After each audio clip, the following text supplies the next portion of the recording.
네, 화요일장 오늘 우리 양대 지수 낙폭이 큽니다. 코스피, 코스닥 2에서 4% 하락인데요. 오늘 주식심화론의 주제 알아보겠습니다. 기업 탐방 대주 전자재료.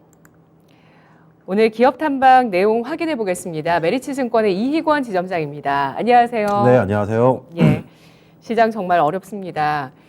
특히 코스닥 원달러 환율 전 저점과 전 고점을 과연 뚫어낼 것인지, 이렇게 뚫어내게 된다면은 아무래도 더 좀 심리가 악화될 수 있는 그런 상황이잖아요. 일단 뭐 원달러 환율은 전고점을 지켜주고 있는데 코스닥 같은 경우는 이대로 마감이 되면은 전저점을 이탈하는 움직임입니다. 종가 기준으로. 시장의 심리가 많이 흔들리고 있어요. 어떻게 봐야 될까요? 네. 개인적으로 제가 저를 봤을 때 굉장히 긍정적인 편이라고 생각하거든요. 긍정적이고, 뭐 주식 외적으로도 긍정적이고, 주식을 볼 때도 좀 긍정적인, 어떻게 보면 밸류에이션이 후하다라고 평가받을 수 있는데, 굉장히 긍정적인 면이 있는데, 최근 시장에서는 긍정적으로 볼 만한 이슈들이 별로 없는 것 같아요.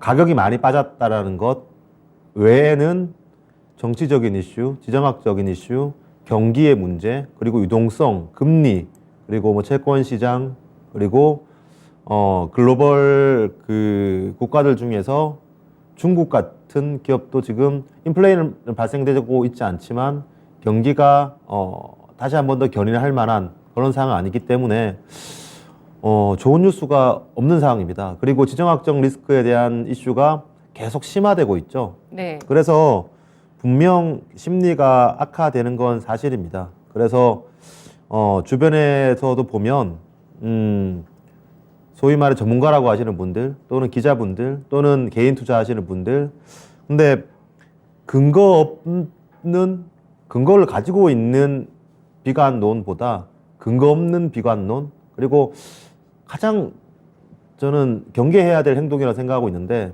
본인은 주식을 가득 가지고 있으면서 시장 붕괴될 거다, 2000포인트 깨질 거다, 본인은 액션 못하고 말로만 시장의 심리를 악화시키고 경계감을 키우는 그런 상황들이 많은 것 같아요. 저는 아무래도 계좌를 볼 수 있다 보니 계좌와 그들의 심리가 굉장히 정반대로 움직이는, 굳이 그렇게 이 시장에서 할 필요가 있을까라고 생각되는 일들이 많거든요. 근데 좋게 보든 나쁘게 보든 저는 밸류에이션화, 수치화, 근거화는 해야 된다고 보고 있고, 맞든 틀리든 어느 정도 시장이 끌려가기보다는 시장의 생각을 읽어야 된다라고 생각하고 있어요. 그래서 계속 고민을 밸류에이션화 해보면 지금 PBR 레벨이 0.8배죠. 0.8배. 2008년 금융위기가 최저점 1000포인트가 깨졌을 때 0.8배였습니다. 경기 문제였고 시스템 리스크의 문제였죠. 그리고 약 6개월 내지 7개월을 저점에서 행보하고 나서부터 다시 2000포인트 이상 올라가는 대세 상승기의 시작이었죠. 그리고 코로나의 위기 2020년 3월 달에는 PBR 저점이 0.6배였습니다. 네. 그런데 이 0.6배가 깨지고 나서는 금융위기 때 바닥권에서 6개월 머무르고 반등했던 거와 다르게 V자로 반등을 했거든요. 둘의 차이는 똑같은 시스템 리스크이지만, 똑같이 코스피의 PBR이 1배를 하회했지만, 금융위기는 리만 브러더스라는 결국은 터트려야 되고 또는 잘못한 주체가 있었다라는 것과, 코로나 같은 경우에는 사실 경기 주체, 정부나 기업, 개인 중에 잘못한 욕심을 과다하게 쓴 그런 사례는 없었거든요. 그렇기 때문에 저는 정부의 정책이 얼마나 민감하게 반응했냐에 따라서 PBR 0.8배에서 오래 머물렀다가 올라간 것과 코로나 위기 PBR 0.6배에서는 바로 반등한 것, 그 차이라고 보여지거든요. 지금 경기 문제, 경기 침체 문제, 다들 경기가 안 좋아진다라고 하고 있기 때문에 다들 그거는 저는 경기 문제는 충분히 금융위기 수준으로 반영이 되었다고 보고 있습니다. 여기서 걱정하는 건 무언가 터질까봐 걱정하는 거죠. 0.8배에서 0.6배까지만 내려간다고 하더라도 코스피 지수로 환산한다면 2100선에서 1600포인트 선이 되는 건데 이것만큼은 피하고 싶다라는 거죠. 네. 그러니까 분명히 싼 건 알겠어. 경기 수준으로 봤을 때 싼 건 알겠는데 혹시나 모를 한방에 대해서 조심하자라는 것. 근데 알 수는 없을 것 같아요. 알 수는 없을 것 같고 내 투자 자금의 성격이 중요할 것 같습니다. 쉽게 얘기하다 보면 1400포인트 과거 금융위기에서 지금 1400포인트와 그때가 유사하다. 만약에 뭐가 터지지 않는 이상 그때와 지금 유사한 거죠. 근데 1400포인트에서 주식을 샀든 또는 900포인트까지 간다라면 거기서 주식을 살 수는 없겠죠. 이게 올라와서 뭐 1200포인트, 1400포인트에 샀든 지금 두고 보면 싸게 산 거거든요. 그리고 코로나 때도 빠지는 그 부근에서 2000포인트, 언더 1800포인트에 샀든 2100포인트에 샀든 그 이후에 상승기 때는 큰 수익이 났었던 그런 지수대입니다. 때문에 지금 레벨 단에서 저는 한번 터진다고 하더라도 신용이나 현금이 아닌 신용이 아닌 레버리지 상황이 아니다라면 지금 0.8배 때는 먹을 수 있을 시간만 있으면 분명히 먹을 수 있는 시기다라고 보고 있고요. 만약 터진다? 어떤 걸로 터질까요? 이란 저기 러시아의 핵 도발 정말 핵 버튼을 누른다라든가 또는 특정 경기 주체의 붕괴겠죠. 미국이 스트레스 테스트를 했습니다. 스트레스 테스트 한 결과 미국의 금융업체들은 문제가 전혀 없다라고 나타났어요. 이미 금융위기라는 사태를 한번 겪었고 한 번도 경험해보지 못한 금융위기를 겪었기 때문에 스트레스 테스트를 통해서 다시 한 번 더 미국의 그 금융권은 과거와 같은 금융위기 사태가 아닌 상황이에요. 하지만 지금 문제가 되고 있는 거는 CS 같은 금융권들은 위험한 상황이죠. 그럼 생각을 해봐야 됩니다. 사실 핵을 쏠까 안 쏠까는 예측이 안 됩니다. 그거는 뭐 누군가가 쏠 거예요 라고 얘기하는 사람들은 그냥 자기 감을 얘기하는 건데 저는 감으로 한두 번 맞춘 경우를 봤었지 감으로 투자했을 때 오래 시장에 살아남는 사람 못 봤어요. 그렇기 때문에 핵을 쏜다 안 쏜다는 저는 배제를 하겠습니다. 그 다른 시스템 리스크의 가능성 CS라든가 일부 금융권들이 파산할 CS가 지금 위기인 이유가 뭘까요? 시청자분들 한번 생각해 보세요. 지금 CS가 왜 위기일까요? 금융위기 때는 서브프라임 사태가 발생되기 이전에 부동산을 과하게 레버리지를 만들었죠. 그 레버리지를 만든 파생상품을 또 파생상품을 만들었었죠. 그게 한번 터지니 그 서브프라임 사태 금융위기가 발생이 되었습니다. 그런데 지금 CS가 위험한 이유는 채권 가격의 하락이에요. 채권 가격의 하락. 채권 가격의 하락은 반대로 채권 금리 상승 때문이죠. 채권 금리의 상승이 CS 같은 이런 그 IB들의 잘못 또 뭐 포지션을 쉽게 변경하지 못했다라는 건 잘못이겠지만 과한 욕심에 의한 사태는 아니거든요. 만약 CS가 정말 넘어간다. 시스템 리스크가 시작이 된다. 지금 그거 어느 정도 감안해서 지금 주가가 빠지고 있는 상황이고 반등을 못하고 있는 상황인데 만약 터진다라고 하면 저는 그건 분명히 시장에 충격을 크게 주겠지만 그때는 정말 바닥이라고 생각을 해요. 왜냐하면 0.6배 코로나에서 0.6배가 터지고 돈을 풀었을 때 V자로 반등했고 경기 위기라면 지금 천천히 이게 터질 만한 것들을 확인해가면서 안 터지는구나 안정되는구나를 확인하고 올라가겠지만 정말 터진다라고 봤을 때 만약 금융권이 그 CS가 무너진다라고 했을 때 연준이 지금처럼 금리를 올릴 수 있을까요? 저는 아니라고 보거든요. 그리고 지난 금요일에 나스닥이 하락했던 주요 이유가 배드뉴스, 굿뉴스 현상이었어요. 정말 배드뉴스이길 바랬는데 실업률이 좋게 나와버렸죠. 굿뉴스가 나와버렸어요. 굿뉴스가 배드뉴스화 돼버렸거든요. 실업률이 좋아, 경기가 튼튼해 이게 아니라 실업률이 좋고 경기가 튼튼하기 때문에 조금 더 금리를 올릴 수 있는 또는 금리를 낮출 때까지 시간이 많이 걸릴 것 같아 라는 고통을 느낀 거죠. 근데 저는 만약 그런 시스템 리스크가 터진다라고 한다면 그건 그때가 바닥이라고 생각하고 그때가 V자 반등이 있을 거라고 생각합니다. 그렇기 때문에 있든 없든 지금 구간에서 내가 레버리지가 아니라면 결코 시장에 비관적일 필요 없고 이유 없는 비관을 가질 필요는 없다고 생각해요. 하나 저는 확신할 수 있는 건 상승장은 반드시 온다는 겁니다. 그게 언제부터 오를지 모르겠고 그게 어느 정도까지 빠졌다가 올지 모르겠지만 지금 시장을 생각하는 사람들은 마치 앞으로 절대 상승장이 오지 않을 것처럼 행동하고 말하고 있거든요. 근데 언젠가 모르겠지만 그 상승장이 왔을 때 어떤 마인드를 가지고 어떻게 준비했느냐에 따라서 그 상승장을 먹는 결과가 달라지거든요. 그렇기 때문에 저는 엔터 손은 가볍게 하되 결코 비관론을 가지면서 내가 지금 해야 할 일을 하지 말라 놓아버리고 그냥 비관론을 전파할 필요는 없다고 생각되고 제가 요즘에 사실 저도 크게 할 일이 없어요. 레버리지는 0이에요. 레버리지는 0인데 현금 비중도 많다고는 할 수 없는 상황이거든요. 근데 저는 레버리지 0인 것만으로도 이 구간에서 저는 버티면 다음 상승장에서는 무조건 먹을 수 있다 생각하고 있고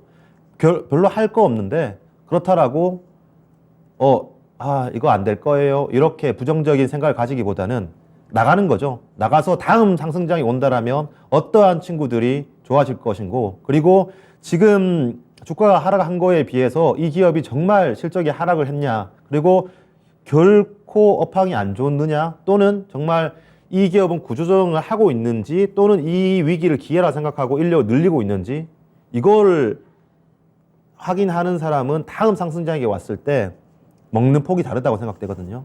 그렇기 때문에 오늘 이런 최근에 기업 탐방을 늘리는 거기도 하고 이런 차원에서 이 기업들이 좋다 이게 아니라 이런 상황입니다를 함께 알고 결코 오지 않는다라고 상승장을 생각하지 말고 그걸 왔을 때 조금 더 체력을 길러놓는 목숨을 부지해놓고 다음 상승장을 기약하자라는 게 제 생각입니다. 네, 그 목숨을 부재하는 데 있어서 현금 비중이 꼭 아니더라도 레버리지만 일으킨 게 아니라면 내가 주식을 사두어도 괜찮을 만한 구간이 지금 PBR 0.8배 구간이다라는 판단을 하고 있습니다. CS 같은 경우는 이달 말에 재정 건전성 개혁에 대한 계획을 또 발표한다고 하니까요. 크레디트 스위스 관련 소식도 계속 지켜보도록 하고요. 채팅창에서는 중국에서 부동산 관련한 좀 문제가 터지지 않겠냐 이런 우려도 말씀을 해주고 계십니다. 그리고 장이 너무 힘들어서 견디기 어렵다는 분들이 많으세요. 그래서 소주 한 국자 드신 분도 계시고 또 홍삼 또 꺼내서 드신 분도 계시다고 체력 뒷받침하기 위해서 이런 글도 올라오는데요. 자, 그래서 이제 기업 탐방을 하고 그 내용들을 오늘 좀 공유를 해 주시는데 먼저 대주전자재료입니다. 이 종목 같은 경우는 IT 전극 관련 소재로 사실 유명한 기업이었는데 이제 2차 전지 쪽으로 확장을 해서 이제는 2차 전지 소재주로 많이들 받아들이신 그런 기업이기도 하거든요. 현재 2차 전지 사업부 상황은 어떻게 돌아가고 있을까요? 네. 종목들을 여럿들 이제 별로 할 일이 없으니까 컨콜도 다니고 있고 그리고 컨콜도 받고 그리고 탐방도 다니고 있는데 많이 빠진 종목도 다니고 있고 이 시장에 비해서 덜 빠진 종목 굉장히 이 고가권에서 분명 최고점에 비해서는 빠지긴 했지만 고가권, 박스권 레벨을 그대로 유지하고 있는 종목들, 버티고 있는 종목들이죠. 이런 종목들을 다 확인하고 있는데 대주전자재료 같은 경우에는 버티고 있는 아직까지 PER로 치면 굉장히 비싼 그 종목이죠. 근데 시장 대비해서 덜 빠집니다. PBR이 비싼데도 PER이 비싼데도 덜 빠지거든요. 이는 분명 이유가 있는 거고 그 이유에 대해서 좀 구체적으로 확인을 해본 상황이고요.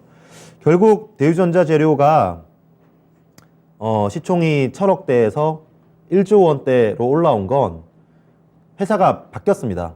그리고 2차 전지에 들어갈 것이라는 기대감에서 그 차량 타이칸에 탑재가 되면서부터 실적이 10억, 20억 단위가 올라오면서 주가가 10배 가까운 상승을 보였거든요.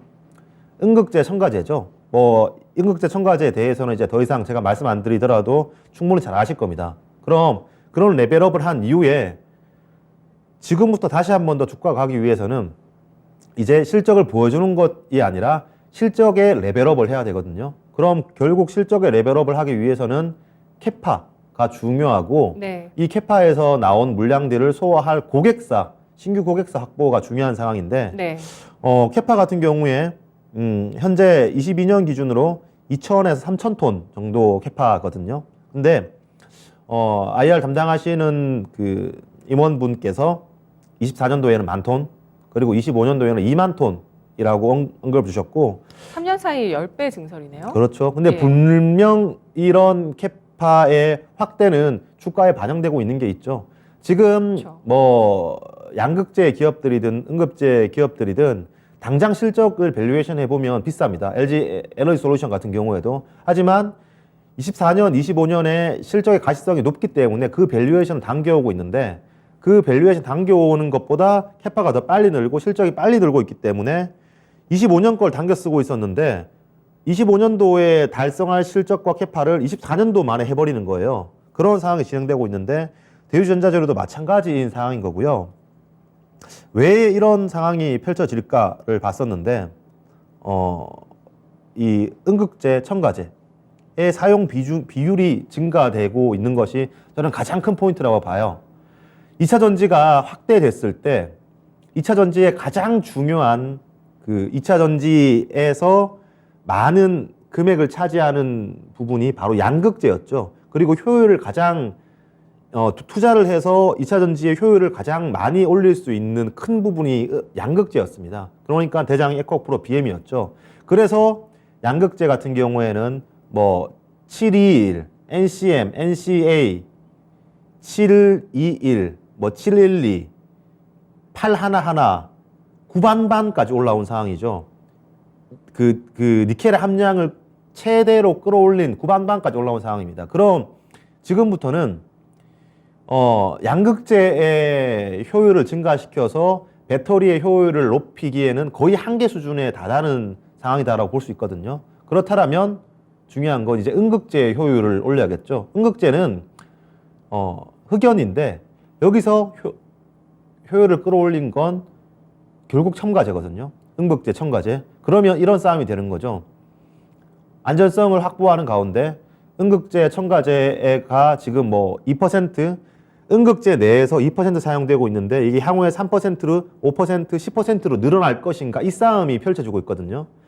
양극재 같은 경우에 지금 상황은 캐파가 이만큼 들어가면 앞으로 20%, 30% 늘어나냐 그 차이인 거고 고객사가 하나 더 생기면 50%, 100% 늘어나냐 이 차이인데 음극재 같은 경우에는 지금 2% 정도 만약에 첨가제가 사용되고 있으면 이 2%가 4%로 확대만 된다고 하면 지금 들어가던 포지션에서 2배가 들어가는 거고 2%가 5% 향후에 10%로 간다면 지금 들어가고 있는 음극재 첨가제에서 5배가 더 필요하다는 거거든요. 그렇기 때문에 전체 큰 매출 비중을 봤을 때는 양극재보다는 작지만 이미 양극재가 성장을 한 가운데서 이 작은 마켓이지만 성장의 폭은 이제 음극재 첨가제가 될 수 있다는 게 포인트고 그걸 확인하러 갔는데 맞는 상황입니다.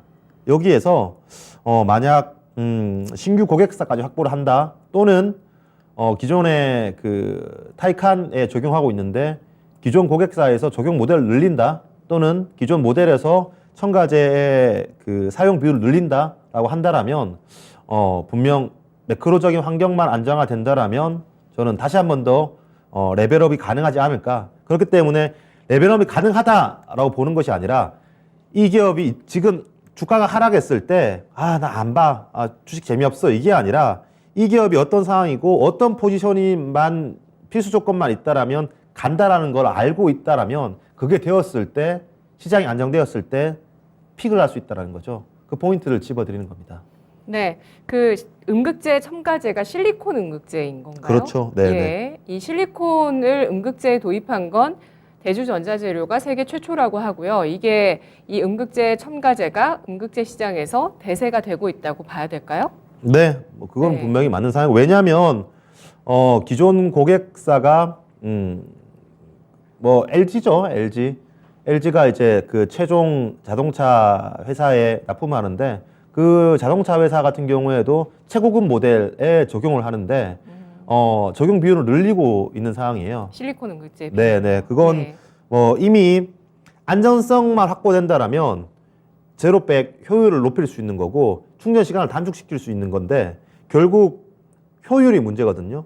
이 안정성이 문제거든요. 그러니까 지금 이미 후발 LG 에너지 솔루션 같은 경우에는 2015년, 16년부터 안전성 테스트를 계속 해왔고 같이 협업을 해왔기 때문에 이걸 네. 잡았는데 신규 셀업체 같은 경우에는 결국 그걸 잡아야 될 수밖에 없죠. 늦었기 때문에 빠르게 잡아야 될 수밖에 없기 때문에 네. 결국 음극재 첨가제의 사용 비율 증가 네. 그리고 뭐 동사의 독점적인 지위 외국계에서 대주전자재료를 커버 안 하다가 8월 달에 2개 업체들이 신규로 커버를 하더라고요.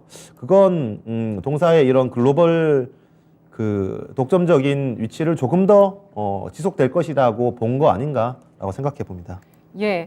그래서 앞으로의 실적이나 주가의 모멘텀으로 더해질 수 있는 부분은 앞으로 이 음극재 첨가제의 비율 증가 그리고 신규 고객처 확보 같은 것들이 될 수 있다는 의견을 주고 있습니다. 대주전자재료의 실적을 보시면 지난해 영업이익이 176억 원이 나오면서 그 전년 대비해서 2배 정도 성장을 했는데요. 올해는 한 190억 원대 영업이익이 예상이 되고 있습니다. 지난해 실적 성장보다는 상승폭이 적긴 하지만 어쨌든지 간에 대주전자재료의 주가는 코로나 팬데믹 당시 때 최근 고점까지 해서 거의 10배가 증가했어요. 이게 아무래도 증설에 대한 모멘텀이 좀 반영되지 않았을까라는 생각이 드는데 그런 고점을 보여준 이후에 현재 주가는 또 조정을 받은 모습을 보여주고 있죠. 대주전자재료 고점이 최근에 13만 500원이 나왔고요. 현재 주가는 8만 1,200원 선에서 거래가 되고 있습니다. 추이 지켜보도록 하고요. 첫 번째 기업이었습니다. 두 번째 보시죠. 오늘 심화론 두 번째 주제 기업 탐방 오로스 테크놀로지입니다. 오로스 테크놀로지도 IT 쪽 기업이고요. IT 장비 기업이네요. 네, 이 기업에 대해서 한번 먼저 소개해 주실까요? 반도체 장비 업체입니다. 먼저 탐방을 간 이유는 주가가 5분의 1 토막 났어요. 상장될 당시에 시가총액이 4,500억, 5,000억이 넘어섰는데 지금 시가총액이 900억대거든요. 왜 그렇게 떨어졌나요? 5,000억대에서 900억까지. 예. 반도체 업황이 안 좋았던 게 뭐 가장 큰 전방 산업의 이유고요. 두 번째로는 동사가 고객사로 하이닉스가 가장 매출 비중이 절대적입니다. 매출 비중의 90%가 하이닉스입니다. 그런데 삼성전자로 고객사를 확보할 수 있을 것이다. 공모 자금으로 삼성전자를 뚫을 것이다. 라는 기대감이 상장 당시에 있었었죠. 그런데 지금까지도 삼성전자의 그 테스트용 제품을 납품한 것 외에 정식적인 PO와 수주를 못 받고 있는 상황입니다. 그런데 기업은 항상 바뀌죠.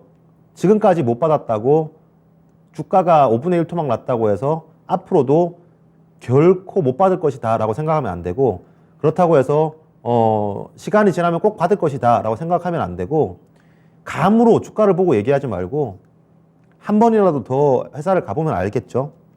일단 동사의 그 장비가 어떤 역할을 하냐면 그 MI 계측 검사 장비입니다. 이건 이 쉽게 얘기해서 웨이퍼에 노강 패턴을 그리죠. 패턴을 그리고 나서 식각 증착 하는 게 주요 반도체 공정인데 노광기라고 하면 우리가 아는 네덜란드 ASML, EUV가 대표적으로 미세화 노광기죠. 노광은 웨이퍼라는 백지에 그림을 그리는, 밑그림을 그리는 가장 중요한 작업입니다. 근데 이 밑그림이 제대로 그려지고 있는지 안 그려지고 있는지를 검사하는 장비라고 보시면 돼요. 그리고 한 번 그냥 스케치하고 끝내는 것이 아니라 두 번, 세 번, 네 번 입체적으로 계속 나노 단위로 올라가게 되거든요. 나노 단위로.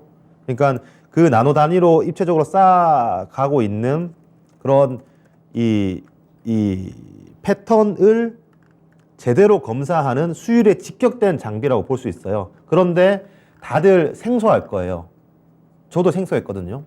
왜 생소하냐면 우리나라 기업들은 대표적으로 장비 업체들 세메스, 원익 IPS, PSK, 테스, 유진테크 이런 기업들은 이 미국의 어프라이 머티리얼즈나 램리서치, 도쿄연랩 같은 증착 식각에 특수화되어 있는 장비를 조금씩 국내화했던 기업, 국산화했던 기업들이고 이런 계측에는 한 단계 더 이 기술이 어렵기 때문에 국산화하지 못했거든요. 네. 그런데 오로스테크 같은 경우에는 이미 이를 국산화해서 하이닉스로 납품을 하고 있었어요.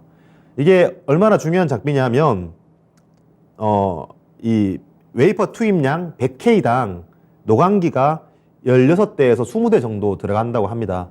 저도 이번에 탐방 가서 알았던 건데, 그런데 이 노광기 한 대당 과거에 이 오버레이 계측 장비가 1대1로 붙었어요. 네. 그런데 점점 패턴이 미세화되고 이 낸드가 고단화되다 보니까 1대1에서 1대1.2, 그러니까 노광기 한 대당 붙는 계측 장비의 수가 늘어나고 있는 거죠.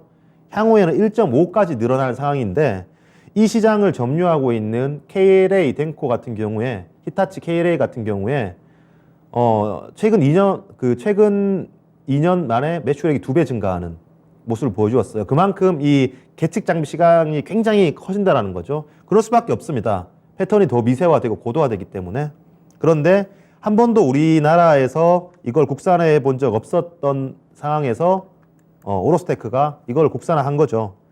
하지만 시총이 5분의 1 토막 난 건 하이닉스에서는 점유율이 10%, 20%, 30%, 40% 올라가지만 결국 국내 업체가 커지려면 삼성전자를 고객사를 확보를 해야 됩니다. 근데 그게 안 됐던 거죠. 결국 삼성전자가 이 KLA가 삼성전자의 이 MI 계측 검사 분야 공정을 거의 독점하다시피 하고 있는데, 이걸 일부라도 가지고 오느냐 마느냐, 정말 한 대라도 두 대라도 받느냐 마느냐의 싸움인 건데, 회사에서는 굉장히 그 투자도 많이 하고 인력 배치도 많이 하고 기대를 많이 하고 있는 상황이고, 어려워지면 어려워질수록 탈출구가 이거밖에 없는 상황입니다. 때문에 저는 된다 안 된다를 떠나서 이러한 부분을 알고 회사를 계속 추적하고 있을 때 된다라는 그 흐름만 보인다, 또는 지금 주가, 그 반도체 업체의 주가가 굉장히 빠지는 이유는 내년에 하이닉스의 뭐 적자설까지 반영하고 있거든요. 그리고 이미 하이닉스가 내년에 투자를 줄이겠다라고 얘기한 거죠.